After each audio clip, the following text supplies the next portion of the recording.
My name is Sienna Fry, and I'm 29 years old. When my father passed away 3 years ago, he left me something everyone in my family laughed about at the funeral: a crumbling stone farmhouse 2 hours outside the city sitting on 11 acres of neglected land that hadn't been touched in over a decade. My younger brother Julian got the real inheritance: a fully furnished luxury apartment in Manhattan, complete with a parking garage and a view of the river. My mother made sure everyone at the reading of the will understood the difference. She held Julian's hand the entire time and barely looked at me. "Your father always said Julian was the one who'd go places," she told me afterward, not even bothering to soften it. "The house is just something for you to have. It's not much, but it's yours." I remember standing in that lawyer's office holding a folder with property deeds to a house with a collapsed roof section and mold creeping up the kitchen walls, while my brother held keys to a $2 million condo he hadn't lifted a finger to earn.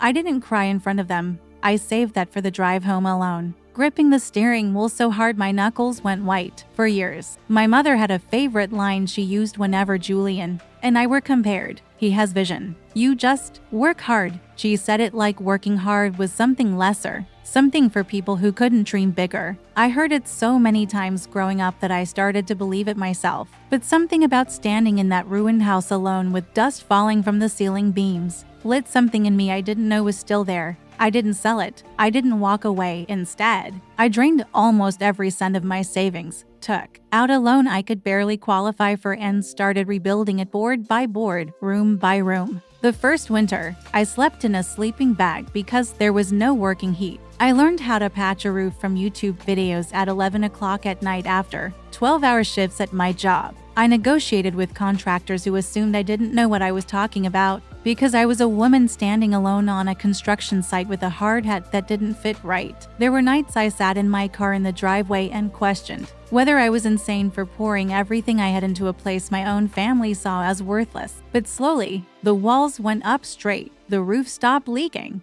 the old barn became a bright, airy guest house. I turned the surrounding acres into a working lavender farm, something I'd read about in a magazine years earlier and never forgotten. By the second year, tourists were driving out from the city just to walk through the fields and buy dried bundles from the little stand I built by the gate. By the third year, I had a waiting list for weekend stays in the guest house, a small staff of 4, and a business that was, for the first time in my life, entirely mine. When my mother finally came to see it, I hadn't invited her. She'd heard about it from a cousin who'd stayed there for a weekend getaway. She stood in the doorway of the main house with her mouth slightly open, taking in the restored wooden beams, the fresh paint, the fields stretching out gold and purple in the afternoon light. I watched something shift behind her eyes, something that looked less like pride and more like calculation. She didn't say congratulations. She didn't ask how I'd done it. Instead, she walked through the property in silence, running her fingers along the countertops I'd installed myself. And then she turned to me with an expression I recognized instantly,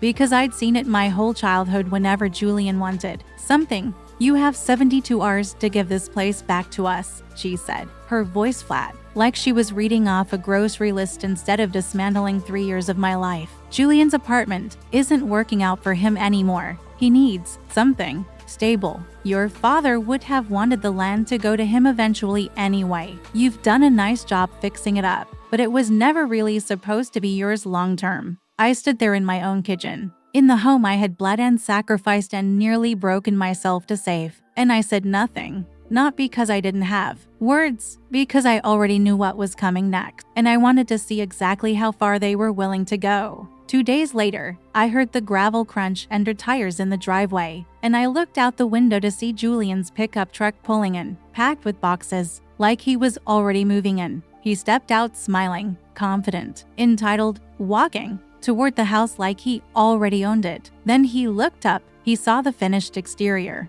the flourishing fields, the guests sitting on the porch with glasses of iced tea, the sign out front with a business name that had grown a small but loyal following online. His face went dark, and for the first time in his life, I watched my brother realize he had underestimated me completely. Julian stood frozen at the edge of the driveway, one hand still on the truck door, staring at everything he had never expected to see. He'd pictured a rundown farmhouse he could take over and flip, something to bail him out after months of missed rent payments on that Manhattan apartment he'd already burned through most of his savings trying to maintain. Instead, he was looking at a thriving business with paying guests, a farm stand doing steady weekend traffic, and a woman standing on the porch who no longer looked like the sister he remembered folding into herself at family dinners. "Sienna," he said, forcing a smile that didn't reach his eyes. "This is wow." Mom said this place was falling apart. The gravel road shimmered beneath the afternoon sun as a black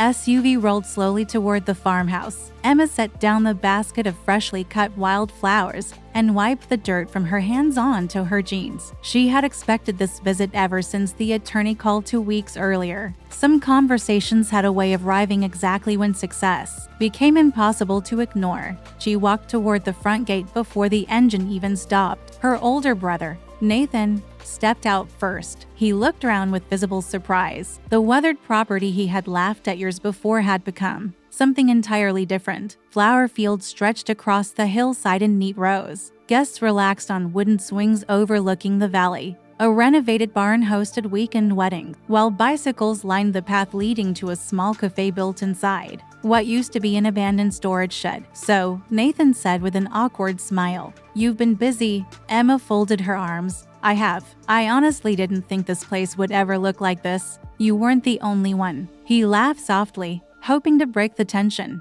but she didn't return the smile. "I came to talk," he continued. "It doesn't have to turn into an argument. Then don't make it one." Nathan hesitated before speaking again. "Mom thinks it's time we settle everything fairly." Emma already knew what was coming. "Fairly?" she asked. "You know what I mean." "No," she replied. "Actually, I don't." He took a slow breath. "This property belonged to Dad. Maybe it should belong to both of us now. We can split ownership. I'll help expand the business. We could make a lot more money together." Emma looked past him toward the hills she had spent years restoring, one fence post, one flower bed, and one leaking roof at a time. "When Dad passed away," she said quietly, "where were you?" Nathan shifted uncomfortably. "I had responsibilities, so did I. You chose to stay." "I stayed because someone had to." Silence settled between them. The wind carried the scent of lavender across the yard while guests laughed near the cafe patio, completely unaware of the conversation unfolding nearby. Nathan cleared his throat. "You know I wasn't trying to hurt you."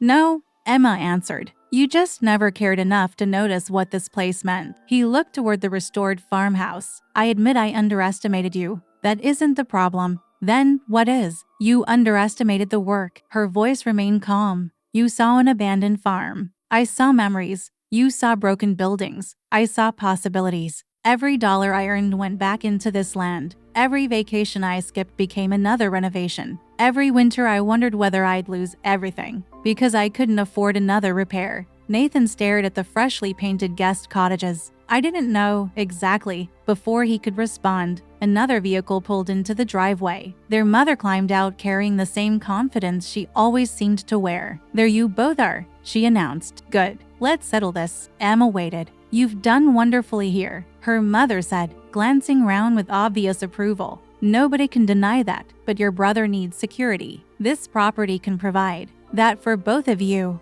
Emma remained silent. "You've already proven you can succeed anywhere," her mother continued. "You're resourceful. Nathan simply needs a fresh start." Emma smiled sadly. "So because I worked harder, I should give away what I built?" "It isn't giving it away," her mother insisted. "It's keeping the family together." The family had 3 years to come together. Her mother frowned. "Don't be dramatic." Emma reached into her bag and removed a folder. "I prepared something." She opened it carefully. Inside were tax records, business licenses, renovation permits, bank statements, insurance documents, and contracts for upcoming weddings and retreats booked nearly 6 months in advance. She handed the folder to her mother. "This business exists because I borrowed money no one else was willing to risk." Her mother flipped through the pages. "The mortgage is in my name." Another page. "The renovation loans are mine." Another. "The business registration lists one owner." Another. "The accountant, attorney, insurance policies,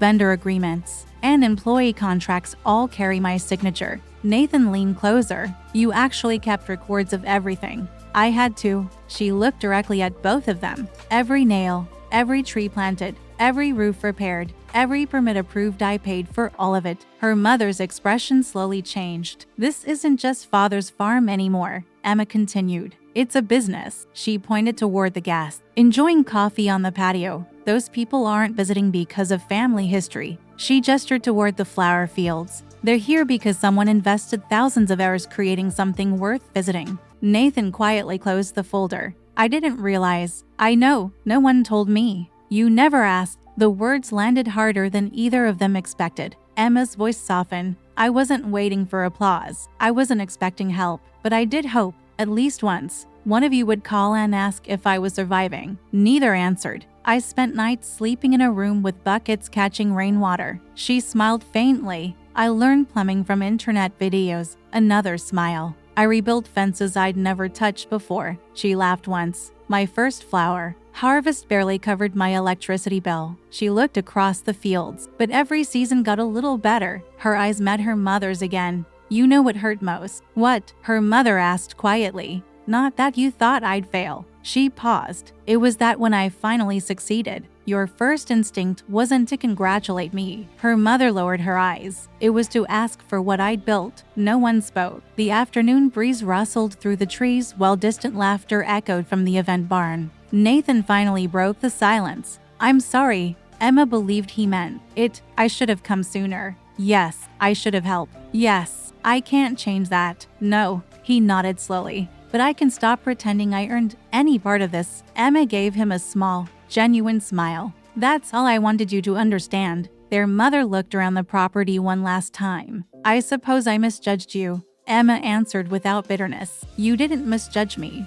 She looked toward the farmhouse she had saved with her own determination. You simply never gave me the chance to prove who I was. Nathan extended his hand. I'm proud of you. After a brief hesitation, Emma shook it, not because everything had been forgiven, not because the past had disappeared, but because sometimes the strongest victory wasn't winning an argument. It was building a life so solid that no one could take credit for it. Nathan and their mother eventually returned to their vehicles. This time they left without asking for deeds, ownership, or signatures. Emma watched the dust settle behind them. Before turning back toward the farmhouse, guests waved as she walked across the garden. Children laughed near the flower fields. The evening sun painted the hills with shades of gold. 3 years earlier, people had seen nothing but an abandoned piece of land destined to disappear. She had seen a future. Now she was living inside the dream everyone else had dismissed. And for the first time in years, she felt something far more valuable than victory. She felt completely at home.